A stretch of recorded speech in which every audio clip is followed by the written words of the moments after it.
प्रेमाने बोला. धननिरंकारजी. ओम रामकृष्ण हरी. 1995 ते 96ची गोष्ट आहे. माझे मामा रघुनाथ सुतार, सख्खे मामा, ते नेहमी फिलिप्सचा रेडिओ वापरायचे. त्याला मस्त चमड्याचं कवर होतं आणि त्याच्यावरती रघुनाथ सुतार असं नाव लिहिलं होतं. त्याच्यावरती फुलाचं चित्र वगैरे होतं, मला अजून आठवतं आहे. आणि ते नेहमी तो रेडिओ घेऊनच कुठेही जायचे, पाहुण्यांकडे जाऊ द्या, कुठेही जाऊ द्या, पण ते रेडिओ कधीच सोडत नव्हते. आणि त्यांनी एक वेळ तो रेडिओ घेऊन ते जाधववाडीला आले. आणि जाधववाडीला आल्याच्या नंतर आमचे वडील ओट्यावरती सुतारकाम करत होते आणि दुपारची वेळ होती. रेडिओवरती भावगीतं लागली होती आणि त्याच्यामध्ये एक गीत लागलं, मागे उभा मंगेश, पुढे उभा मंगेश, अन माझ्याकडे देव माझा पाहतो आहे. मागे उभा मंगेश, पुढे उभा मंगेश. हे गीताचे बोल जेव्हा मी ऐकले आणि ज्या वेळेला गीताचे बोल माझ्या कानावर पडले, त्यावेळी पटकन मागे फिरून पाहिलं तर भिंतीशिवाय काहीच दिसलं नाही, मंगेश दिसलाच नाही. पुढे पाहिलं तर पुढे पण भिंतच दिसली, मंगेश दिसतच नाही आहे. मग त्याच वेळेला तहान निर्माण झाली, जर माझ्याकडे माझा देव पाहत आहे तर मी का त्याला पाहू शकत नाही. एक तहान निर्माण झाली, भूक निर्माण झाली, जिज्ञासा निर्माण झाली की कणाकणामध्ये सामावलेली अशी परमसत्ता मला जाणायची आहे, मला पाहायचा आहे तो देव. माझ्या पुढे प्रश्न निर्माण झाला आणि मग डोक्यामध्ये तेच होतं की एक असणारी परमसत्ता, निर्गुण निराकार ईश्वर, जो मागे उभा मंगेश आहे, पुढे उभा मंगेश आहे, माझ्याकडं पण पाहतोय, तर मी का त्याला पाहत नाही. प्रश्न निर्माण झाला. आणि तो प्रश्न डोक्यात असतानाच 2च दिवसात संत निरंकारी मिशनचा आध्यात्मिक सत्संगचा कार्यक्रम आमच्या बेरूळ सिद्ध मंदिराच्या बाहेर होता. आणि तिथे स्टेजवरती होते परमादरणीय महात्मा अनंत पवारजी आणि स्टेज चालवण्यासाठी होते बाळा यादवजी. आणि तिथून ते संदेश देत होते की एका प्रभू परमात्म्याला जाणता येतं, पाहता येतं. आणि त्यांच्या बाजूलाच एक पोस्टर लावला होता की या ठिकाणी हे शिकवलं जातं की एकाला जाणा, एकाला माना, एक व्हा.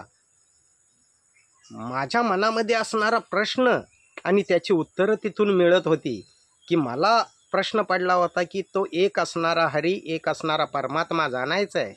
आणि तिथून ती उत्तरं येत होती. आणि कार्यक्रम संपला आणि बाळा यादवजींनी अनाऊन्समेंट केलं की ज्यांना ज्यांना व्याप्त असणारा परमात्मा जर प्राप्त करून घ्यायचा आहे तर बाजूला ज्ञानकक्ष आहे, त्या रूममध्ये जाऊन बसा, तिथे महात्मा येतील आणि तुम्हाला ज्ञानाचा बोध, ज्ञानाचा इशारा, ज्ञानाचं वर्म समजावून सांगतील.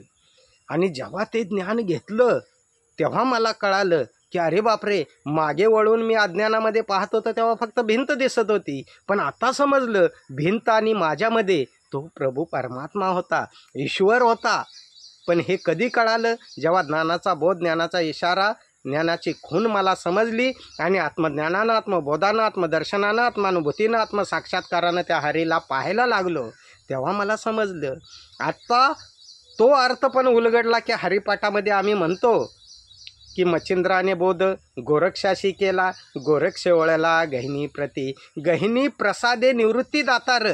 निवृत्ती रायांना तो दातार परमात्मा दाखवताना तो प्रसाद, प्र म्हणजे प्रत्यक्ष, सा म्हणजे साक्षात आणि द म्हणजे दर्शन. निवृत्ती रायांना खरं तर गहिनीनाथांनी तो प्रसाद दिला, प्रत्यक्ष साक्षात त्या ईश्वराचं दर्शन दीदार करून दिला. आणि ज्ञानदेवासार चोजविले. मग निवृत्ती रायांनी ते सार, ते शाश्वत ज्ञान, सार म्हणजे शाश्वत, ज्याचा कधीही नाश होत नाही, असं सार ज्ञानदेवांना समजावून सांगितलं. ज्ञानदेवासार चोजविले. ज्ञानेश्वर माऊलींना ते समजावून सांगितलं. आणि मग ज्ञानेश्वर माऊली जगाला ओरडून सांगतात की आजी सोनियाचा दिनू, वर्षे अमृताचा घनू, हरी पाहिला रे हरी पाहिला. सबाह्य अभ्यंतरी अवघा व्यापक मुरारी, हरी पाहिला रे हरी पाहिला.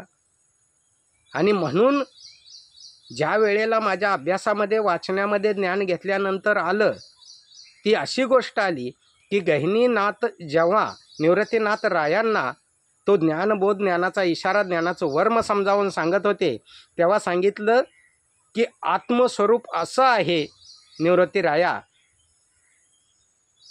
की ते आत्मस्वरूप त्याची परिभाषा सांगताना एवढंच सांगेन की नाही मज देह, नाही मज नाव, नाही मज हात पाय डोळे कान.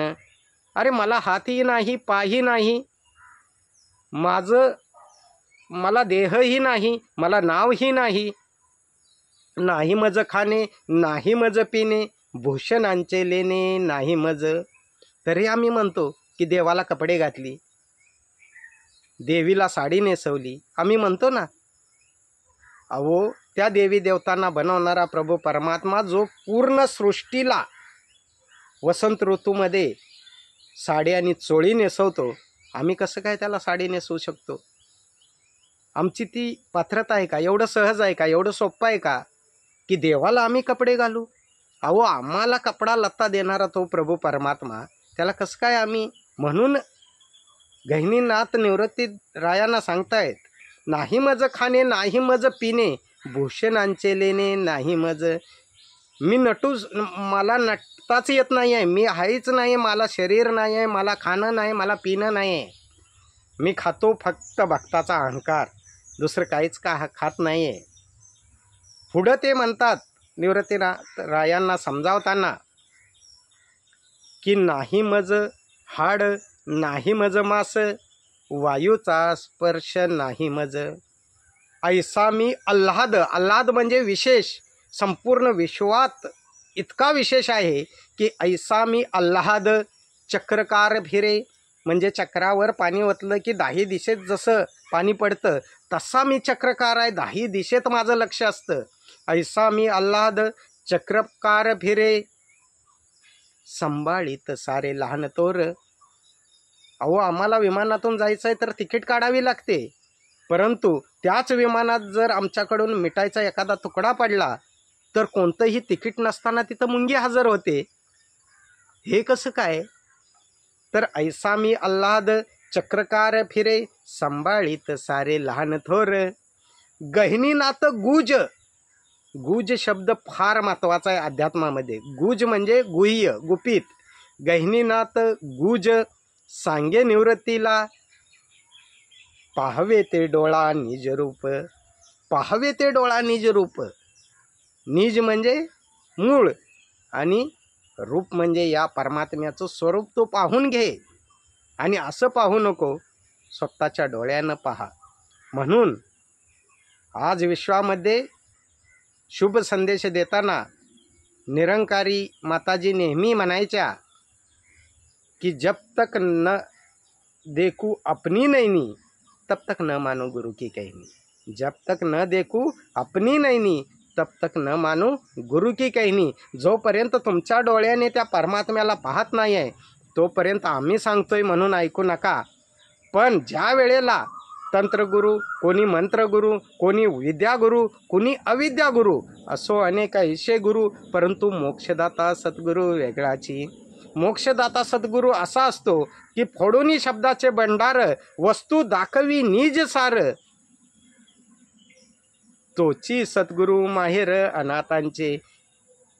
ज्या लोकांचं नातच या नाथाशी जोडलेलं नाही आहे अशा अनाथ लोकांचं माहेर घरच सद्गुरु असतो.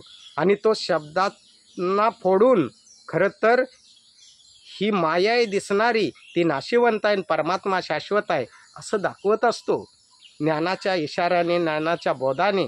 आणि आज तोच ज्ञानाचा इशारा, ज्ञानाचा बोध समयाच्या वर्तमान सद्गुरू माता सुदीक्षाजी महाराज अर्थात निरंकारी माताजी तुम्हा आम्हाला देतायत.